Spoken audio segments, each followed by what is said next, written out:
যে যা বলিস ভাই, আমার বাংলায় যেতে চাই। 2 মাসের মধ্যে ফের বঙ্গ সফরে মোদি। আর এই সময় সামনে আসছে বাঙালির হেনস্থানীয় লড়াই। বাঙালির মন জিততে শ্রীরাম ভরসা ছেড়ে এবার জয় মা দুর্গা, জয় মা কালী বলে পথে নেমেছে বিজেপি।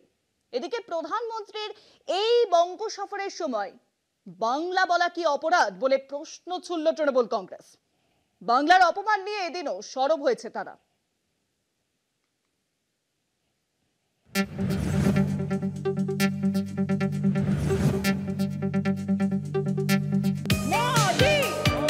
পঞ্চাশ দিনের মধ্যে দুবার বাংলা সফর। প্রধানমন্ত্রীর এই সফর ঘিরেই তপ্ত বঙ্গ রাজনীতি।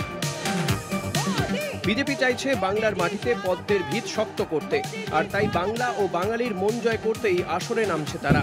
জয় শ্রীরাম সরিয়ে তাই তারা ভরসা করতে চাইছে মা কালী ও মা দুর্গার উপর। বিজেপির চিঠিতেও তাই ফুটে উঠছে সেই ছবি।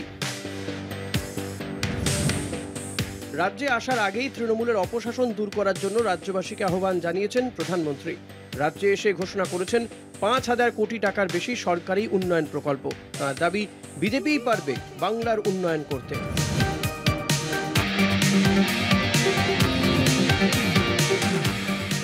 भाजपा की तरफ से मेरा ये आग्रह है कि आप एक बार भाजपा को अवसर दें, एक ऐसी सरकार बनाएं जो ईमानदार हो, कामदार हो और दमदार हो। বিকশিত বাংলার মোদির গ্যারান্টি।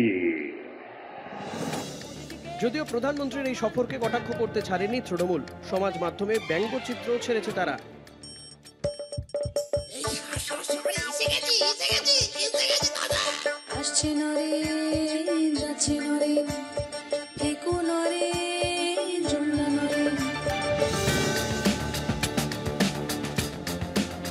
মোদিকে তৃণমূলের প্রশ্ন, বাংলা বলা কি অপরাধ?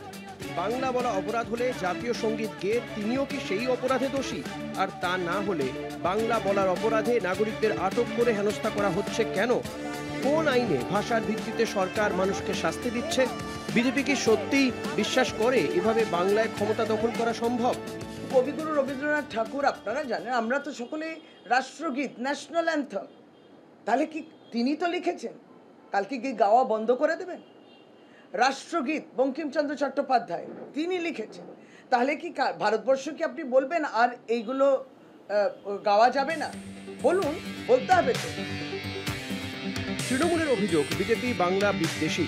তবে প্রধানমন্ত্রীকে সামনে রেখেই বাংলায় ক্ষমতা দখলে ঝাঁপাতে চাইছে বিজেপি। প্রতিশ্রুতি দিচ্ছে বাংলার মৃত গৌরব ফেরানোর। এই মিশনই যে এবার 2026-এর ভোটের আগে বাংলার বাতাস কাঁপাতে চলেছে তা স্পষ্ট। কলকাতা টিভি।